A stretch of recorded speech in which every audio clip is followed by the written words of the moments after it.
President Trump's 2020 budget, which was released today, builds upon incredible success and keeps his promises to the American people. It continues the president's pro-job creation policies, keeps taxes low, combats the opioid epidemic, protects our veterans, defends our nation, and secures our borders. Even with a strong economy, deficits are still a threat, and this budget demonstrates the president's vision to restrain Washington spending and reach a balanced budget by 2034. This is a clear roadmap for a more fiscally responsible future if Congress chooses to follow it. To talk about the president's budget proposal and take questions on the topic, I'd like to bring up Acting Director of OMB, Russ Vought, and after that, I'll be back up to take questions of the day. Thanks, Sarah. Good afternoon, everyone. Happy Budget Day. Happy Budget Day. Today, we have released the President's fiscal year 2020 budget, a budget for a better America, promises kept, taxpayers first. This budget reflects the President's priorities to ensure that all Americans can benefit from the nation's historic economic boom and record low unemployment.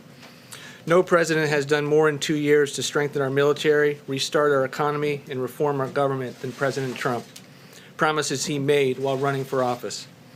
This great progress is threatened by our unsustainable national debt, which has nearly doubled under the previous administration and now stands at more than $22 trillion. Annual deficits are continuing to rise and will exceed $1 trillion a year, and it's projected that interest payments on the national debt will exceed military spending by 2024. Washington has a spending problem, and it endangers the future prosperity of our nation for generations to come. This budget contains nearly $2.7 trillion in savings, more spending reductions proposed than any administration in history. This budget will balance in 15 years. Last year, President Trump directed federal agencies to meet a target of a 5% reduction to non-defense discretionary spending. I'm proud to report to you today that we have achieved that target.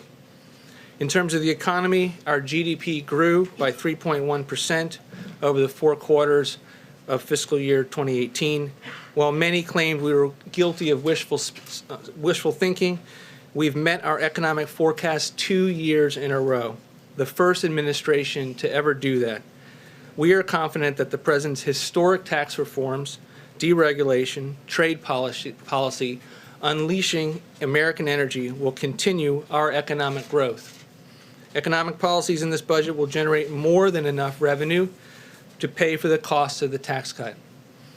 Fiscal year 2020 President's budget outlines a number of key priorities for the administration to continue to pursue. The budget supports public and private school choice through a federal tax credit of up to $50 billion over 10 years. While this administration has made major progress towards streamlining our infrastructure permitting, we continue to request an additional $200 billion to lever up to $1 trillion in total spending. It's the government's responsibility to protect the American people, the homeland, and the American way of life. The budget requests $750 billion for our national defense. And to be clear, this is not funding for endless wars. This is for research and development and procurement to fund the most awe-inspiring military the world has ever known. In addition, federal resources and frontline defenders are overwhelmed at the southern border. And the fiscal year 2020 budget provides sizable funding of an $8.6 billion for full completion of the wall and other border security resources. In terms of other major reforms, the administration is proposing uniform work requirements for Medicaid, TANF, SNAP, or food stamps in certain housing programs. We can help low-income families and end dependency on government benefits by strengthening work requirements. The administration also wants to lower drug costs. The budget proposes a drug pricing strategy that puts American patients first, promotes generics, and reduces out-of-pocket costs. This administration has also identified a number of wasteful, inefficient programs. For example, we can save hundreds of millions of dollars by right-sizing and reforming the underperforming programs like Job Corps, a residential youth training program that has made headlines in recent years for the number of security incidents at the facilities. Or take the $600 million that we spend at 85 different cultural and exchange programs at the Department of State. Despite the fact that only 1% of the 1 million students that come to this country to study ever benefited from that program, and the fact that at the State Department these programs doubled in the last 10 to 15 years. This budget is yet another fiscally responsible and common sense spending plan from President Trump. The President has continually called for fiscal restraint and will persist in his efforts to end the wasteful spending. Thank you, everyone, and with that, I'm ready to take some questions. John. Russ, there are concerns by some budget watchdogs that money that's in the overseas contingency operations budget will end up building a barrier on the southern border. Can you allay concerns of some of these folks that none of that money would be used to build a barrier? We do not request any OCO money, overseas counterinsurgency money, for the purchasing of, or for the completion of the wall.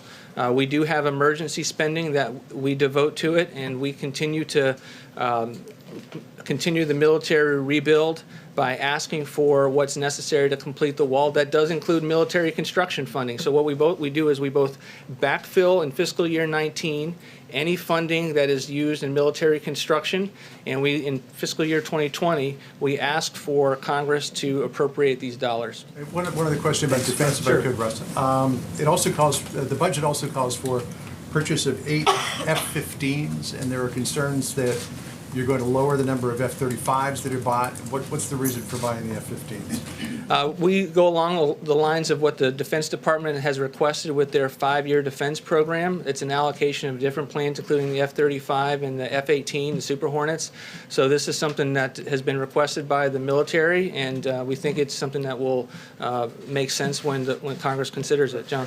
Yeah, just two questions. One, you mentioned what the President promised during the campaign. During the campaign, he also promised that he would eliminate the national debt within 8 years. And as you know, the debt at the end of his first year was at $20 trillion. Last year it went to $21 trillion. Last month, $22 trillion. So what happened to that promise? I mean, the President has added historically large numbers to the national debt instead of keeping a promise to actually pay it off. Look, again, the last administration nearly doubled the national debt, and when this president ran for office, he made a commitment to the American people that he would attempt to tackle the debt within 8 years. This president did that the very first year that he came to office by sending forth a budget that balanced within 10 years and had more spending reductions than any in history. Well, he's added $2 trillion, more than $2 trillion to the national debt. He also came into office and had an economic recovery that was needed to put people back to work, get the economy going, and to rebuild the military, and had historic levels of military at $700 and $716 billion in national defense dollars. At the same time, Congress has been ignoring the president's spending reductions for the last 2 years. It's only now in our third budget that they're willing to have a conversation about the national debt. We've been trying to have it since we got to office. The president is putting forward these reductions. He's putting forward a 5% cut to non-defense discretionary spending. He's putting forward reforms to mandatory programs that are on autopilot while keeping his commitment to American seniors by not making changes to Medicare and Social Security. Yes. Two quick questions. One, to go back to drill down a little bit on what John Carl asked. If the deficit is such a problem, why not at least cut the rate of increase to the defense and to the defense budget? And secondly, he has said promises kept, but we're cutting Medicare. How does that keep his promise to the American people? He's not cutting Medicare in this budget. What we are doing is putting forward reforms that lower drug prices, that because Medicare pays a very large share of drug prices in this country, has the impact of finding savings. We're also finding waste, fraud, and abuse, but Medicare spending will go up every single year by healthy margins, and there are no structural changes for Medicare beneficiaries. The defense budget, why not at least cut the rate of increase if the deficit is such concern, if it's in the trillions? Why not cut at least the increase? Because he's the commander-in-chief, and he thinks it's important to secure the country. It's one of his most basic constitutional responsibilities. The military put forward a 5-year defense plan. It was done over a series of years about the needs, which gets back to John's question. We are going along with that 5-year defense plan. In addition, we're putting additional dollars towards the military construction funds that we have tapped. Fred. Yeah, thanks, Russ. Yeah, a couple. One, could you address two major drivers in long-term spending, which would be baseline budgeting and entitlement spending in general? And secondly, this seems maybe a little bit more ambitious in terms of savings than previous budgets you've proposed. And I wonder why that would be, since you're now dealing with a Democratic House, whereas in the past you might have been able to get more than 3. It's very in line with previous budgets. We balance in 15 years. Our first budget balanced in 10. One of the reasons that we were unable to balance quicker is because it gets harder each and every year that Congress doesn't go along with our spending reductions. You mentioned mandatory spending. It is a driver. We have more reforms than any president's budget in history. But look, what has happened for far too long is that Congress has blamed mandatory spending and then increased discretionary spending, which they have a vote on every single year by large degrees. They continue to let a paradigm exist in this country that says for every dollar in defense spending, we're going to increase non-defense spending by $1. We think we need to break that paradigm. We don't think that that paradigm allows us to be able to get our fiscal house in order. Thanks, Russ. Realistically, the administration is not going to get $8.6 billion for wall funding through this budget. Are there other executive actions that you have been looking at in order to pursue, but despite the national emergency being declared and the Treasury asset forfeiture and the drug enforcement dollars that you could use in order to continue to fill the additional funding that you say is necessary for the wall? Right now, we are focused on spending the money that Congress gave us in the last appropriations bill and the money that we have identified as part of declaring a national emergency and spending that well. And this $8.6 billion is geared towards what we would need in addition to complete that wall. Russ, I mean, I know this administration has talked about the importance of infrastructure, and you propose a $200 billion infrastructure this year. But last year there were cuts to other programs that would have caused a net decrease to infrastructure spending. So would there be a net increase in infrastructure spending under this budget? What most people refer to when they look and make that assertion is they're looking at the fact that the trust fund doesn't have enough revenues coming into it. This budget looks at the baseline and assumes that that's to be the case, but we are totally ready and willing to talk with Congress about how to ensure that there's additional dollars in the federal trust fund and to put forward additional $200 billion in new investment to make sure that it's not just a surface transportation bill, that when we need money for broadband or other infrastructure, that is also something that we can pursue. Last thing, so it sounds like you're saying that the administration needed to take on deficit spending the first couple of years because the economy needed the kick, but we also hear from the administration that this is an economy that is roaring right now. So with that being the premise, how do you square having deficits in 2019, 2020, 21, and 2022, 4 years going forward of $1 trillion+ deficits? How is that fiscal conservatism? I wouldn't say that we needed deficits to get the economy starting. I would say that we put forward spending reductions that were aimed at a balanced budget, and we have each and every year. We do have large deficits. That's why we're here transparently saying that we have a problem as a country. It takes a long time to get out of that mess. We came into office and faced $10.5 trillion right off the bat. And instead of being with us and considering our proposals and allowing us to make the factual case for why the American people would be better off under these reforms, Congress just hasn't been willing to play ball, even though they have the power of the purse. It seems like, Russ, just to pick up on that real quick, it seems like one of the ways you're trying to go at it is by reducing non-defense discretionary spending. Defense spending over the next 10 years, $7.7 trillion, but non-defense discretionary, $5 trillion. Do you really believe that Congress is going to yank spending down that significantly over the next decade?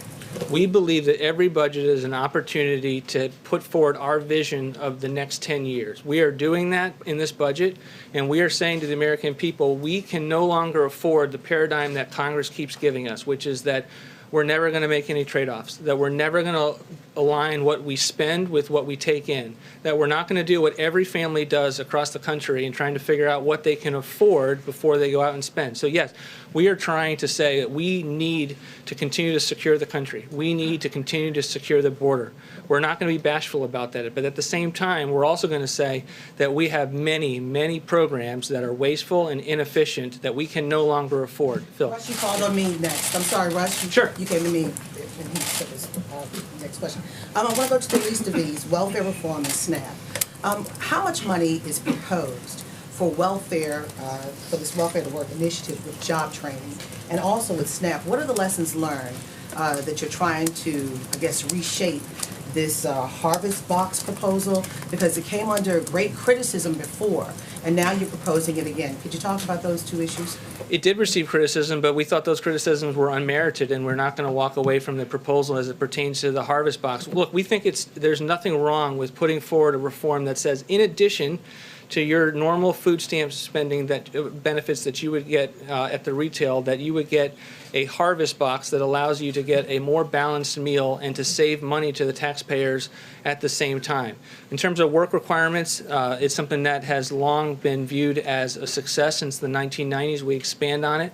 It is something that we have long viewed as important to be able to take the same principles of reducing dependency that we saw in TANF and then apply them to housing and to food stamps and to Medicaid. But there's some people, there's some people that slip through the cracks, and they may need job training. Are there funds proposed for job training if you're going to do this welfare to work initiative? Absolutely. The Department of Labor receives an adequate amount of funding in an era where we have $1 trillion deficits. There will be many, many workforce development programs that are funded as part of this budget. A lot of the discussion has been about, a lot of the discussion has been in terms of the federal debt, but can you address the federal unfunded liabilities? Where does that number stand right now, and what does this budget do to address, that much larger number?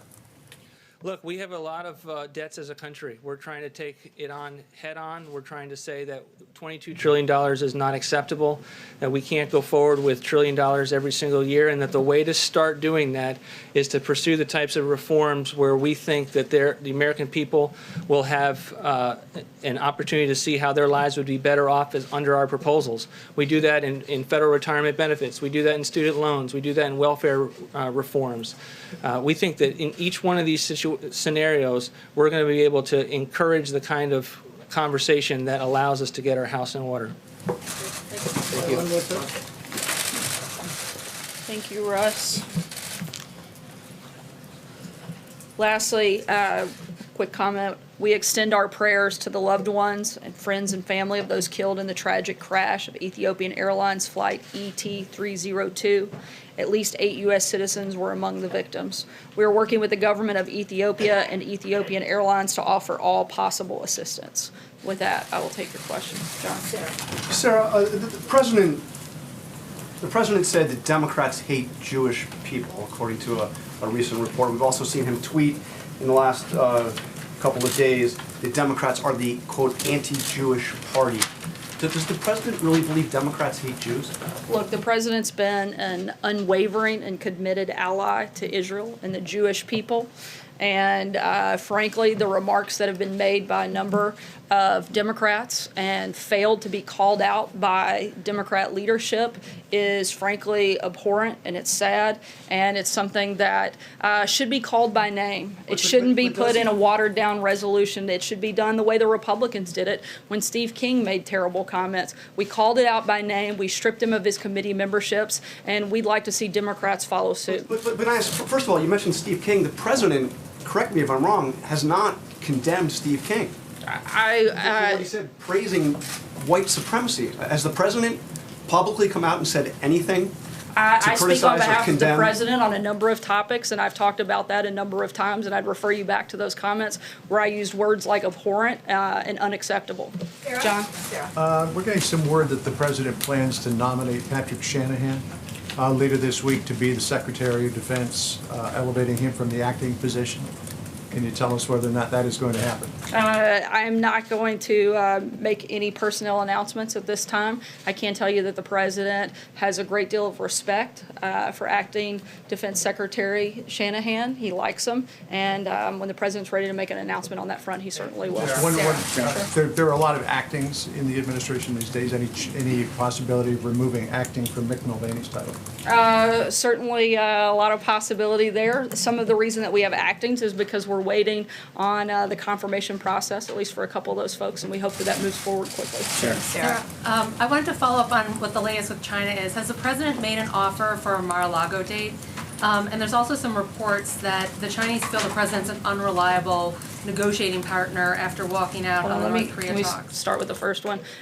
In terms of whether or not we have a date set, not yet. We're continuing in negotiations with China. When we have an announcement for the two leaders to sit down, we'll certainly let you know. And what would you say to the concerns by the Chinese that the president's an unreliable negotiating partner after the talks with North Korea broke down and he walked away? I would say that's absurd. The president's going to make a deal if it's a good deal. He's going to make a deal if it's in the best interest of America. And if he doesn't feel like it's a good deal, it's not worth just signing a piece of paper. And the president didn't feel like what was on the table was enough. The president's 100% committed to denuclearization of the peninsula, and he's going to make sure that whatever we do furthers that process. We'll see what happens with North Korea the same way we're going to see what happens in the negotiations with China. They're ongoing, and the president's going to make sure whatever deal we get is in our best interest, that it's fair and reciprocal trade, that it protects our intellectual property, and that it actually has safeguards to make sure that the Chinese follow through with whatever commitments that they make. Blake? Sarah, picking up on that, does the president have any plans to speak with President Xi over the phone? I'm not aware of any scheduled calls, but if we have any, we'll certainly keep you posted. Is that the most likely step here, that they speak on the phone beforehand, or is it possible that these two still meet at the end of the month or the beginning? We're going to keep everything on the table. Again, negotiations are ongoing. The president's team, as well as the Chinese delegation, continue conversations, and when they feel like it's time for the two leaders to sit down, we'll make that happen. Francesca? Thanks, Sarah. I have a news of the day question, but I didn't get asked my budget question before, so can I try You missed on a that big one? moment. I The did. guy with Well, all the maybe I'll still details. have it. All right, so in the budget, the way that I see it, and there's a lot of pages to go through, it keeps referring to Western Hemisphere with regards to foreign aid spending, but nothing specifically about Central America. The president has said that he wants to cut money to Central America. In fact, he could cut it all. Is that in the budget? Is that I don't have any specific update on that front. I don't think there's a different policy. On the news today, the big vote's coming up this week in the Senate on the resolution with regards to the national emergency. What is the president doing to stop a rebellion among Republican senators? We know that a rising number, it's been reported as many as 10 or 15 could vote against that. What's the president doing about that? He's doing his job. He's doing what Congress should be doing. He took an oath of office, and he has a constitutional duty to protect the people of this country. We have a humanitarian and national security crisis at our border, and the president's doing his job in addressing it. He gave Congress a number of opportunities to actually address it, and they failed to do so. So the president is taking his constitutional authority that Congress granted him. Let's not forget, the only reason he has the authority to call a national emergency is because Congress gave him the right to do so. They failed to do their job. The president's fulfilling his duty, and he's going to make sure he does what is necessary to protect the people of this country, secure our borders. Calls or meetings that he might be taking with senators who he believes could be voting for that resolution. Certainly, we talk to a number of members every single day, certainly at the presidential and the staff level, and we're going to continue to engage with them in this process. Sarah, what is the administration specifically doing to look into Secretary Acosta's role in the secret plea deal for Jeffrey Epstein? Does the president have any misgivings about the role that this top official played in this deal? That's currently under review. Because of that, I can't get into a lot of specifics, but we're certainly looking at it. Any timeline for that review, sir? I'm not aware of a specific timeline. So I have a question for you, but I also have a follow-up to a colleague because I didn't hear you actually answer the question. So yes or no, does the president truly believe that Democrats hate Jews? I am not going to comment on a potentially leaked document. I can tell you what I can tell you. Does he think Democrats hate Jewish people, as he said on the South? I think that they've had a lot of opportunities over the last few weeks to condemn some abhorrent comments. I'm trying to answer. If you'd stop talking, I'll finish my statement. The president has had and laid out clearly his position on this matter. Democrats have had a number of opportunities to condemn specific comments and have refused to do that. That's a question, frankly, I think you should ask Democrats what their position is, since they're unwilling to call this what it is and call it out by name and take actual action against members who have done things like this, like the Republicans have done when they had the same opportunity. So I want to ask about Paul Manafort, but I just want to be very clear. You're not answering the question. Is there a reason? I believe I answered it twice. You didn't say yes or no. Does he really believe Democrats hate Jews? I'm just trying to get a sense of that. I think that's a question you ought to ask the Democrats. Let me ask you about Paul Manafort. Obviously Paul Manafort goes for the second half of the sentencing this week. Why hasn't the president ruled out a pardon for Paul Paul Manafort? The president has made his position on that clear, and he'll make a decision when he's ready. Stephen? On pardons, last week the president tweeted that Michael Cohen, quote, directly asked me for a pardon. When did that happen? Was that when was Cohen here at the White House and came into the Oval Office and asked the president for a pardon? Did it happen on the phone? Do you have a date? Do we know when that I'm happened? not going to get into specifics of things that are currently under review by the Oversight Committee and other committees. What I can tell you is that Cohen's own attorney stated and contradicted his client when he said that he was aware that those conversations had taken place. We know that Michael Cohen lied to Congress prior to his testimony most recently, and we know that he's lied at least twice in that hearing. I think that it's time to stop giving him a platform, let him go on to serve his time, and let's move forward with matters of the country. One budget question, just to put it on the record, because a lot of people in the country want to know, is there anything in the president's 2020 budget request that has Mexico paying for the wall? As the president has stated a number of times through the USMCA trade deal that we look forward to getting passed soon, that'll be part of how that takes place. John? Thank you, Sarah. Two brief questions. Following up on John's personnel question, does the president have full confidence in Secretary Acosta, or is the Labor Secretary possibly leaving? I'm not aware of any personnel changes, but again, those things are currently under review. When we have an update, I'll let you know. The other question is the president in discussion about signing an executive order to undo Executive Order 13166, President Clinton's executive order. I was going to say, I hope you tell me what that one is. Yeah. President Clinton's executive order 19 years ago requiring multiple languages. A new executive order, I am told, would make English the official language in government. I'm not aware of a specific executive order that's been drafted, but that is the position of the White House. Jim? Yes, did the president ask Gary Cohn to intervene or block AT&T's merger with Time Warner? I'm not aware of any conversations around that matter. And just to get back to John and Hallie's question about the president's comments about Democrats and Jewish people, isn't that kind of rhetoric just sort of beneath everybody? And do you think that the president has thought at all going into this 2020 campaign that the rhetoric just needs to be lowered? Whether it's talking about Democrats, the media, immigrants, or should we just plan on hearing the president use the same kind of language that we heard in 2016 and all through the first couple of years of this administration? Look, I think that the real shame in all of this is that Democrats are perfectly capable of coming together and agreeing on the fact that they're comfortable ripping babies straight from a mother's womb or killing a baby after birth, but they have a hard time condemning the type of comments from Congresswoman Omar. I think that is a great shame. The president has been clear on what his position is, certainly what his support is for the people and the community of Israel. And beyond that, I don't have anything further for you, Jim. I think that just sort of drags down the rhetoric in the debate when you're saying something that's just patently untrue. I mean, obviously stating their policy positions but is not Democrats patently don't. But untrue. Democrats don't hate Jewish people. It's just silly. It's not true. I think they should call out their members by name, and we've made that clear. I don't have anything further for you. April? President, you know, Sorry, Jim. his April rhetoric Roman. after Charlottesville saying that there are very fine people on both sides in Charlottesville, essentially suggesting that there are very fine people in the Nazis. That's not at all what the president was stating. Not at any point. The president has been incredibly clear and consistently and repeatedly condemned hatred, bigotry, racism in all of its forms, whether it's in America or anywhere else, and to say otherwise is simply untrue. April. That's kind of along what I was asking, two questions, but that's kind of along what I was asking. Since the president did say that in Charlottesville, some very fine people on both sides, has he, in your opinion, or has he, or us, because I don't remember it, condemned the neo-Nazis in Charlottesville for their actions against the Jewish Americans there?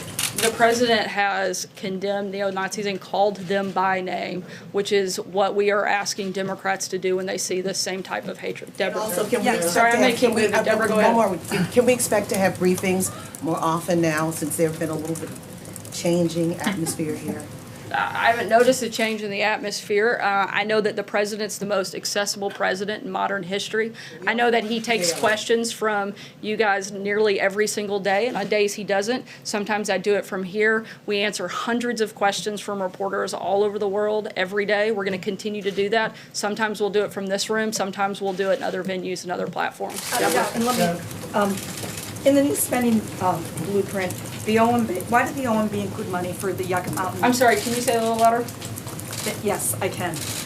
Why did the OMB include money for the Yucca Mountain nuclear waste repository? And what are the chances, it's in your spending blueprint, and what are the chances that Congress will actually enact that? I think that the chances that Congress will do its job based on historical precedent over the last couple of months are probably unlikely, but that doesn't mean we're not hopeful that they will work with us, look for ways that we can reduce spending and protect our military, do things like that, which you see in the president's budget. We'd love for them to work with us on that. Can you tell us a little bit about what the thinking was to put that in? I'm not aware of any specific policy changes on that front or anything on there. I'll let you know if we have something. One last question, Paula. Sir, why did the president write a check to Michael Cohen for $35,000 in August of 2017 while he was here in the White House? What was that money for? I'm not aware of those specific He testified about this. He specifically accused the president of engaging in a conspiracy to conceal campaign finance violations. He presented the check. The president's been clear that there wasn't a campaign violation. Beyond that, I can't get He in. he didn't know about these hush money. Beyond that, I His can't. story has changed. Again, I would refer you back to the president's comments. That's not something I'm a part of, and I would refer you to the president's outside counsel beyond his comments. This is something he did during his time in the White House. Does the White House deny that the president is individual one? I'm sorry? Individual one in the Southern District of New York? Again, the I'm not person going who to comment directed on Michael that Cohen? on an ongoing case. That's not something I would be a part of here at the White House, and I would refer you to outside counsel. What I can tell you is the president has stated his position and made it clear. Thanks so much, guys. Why did the president deny saying something that was caught on tape, on camera? Sarah, why do you later deny it?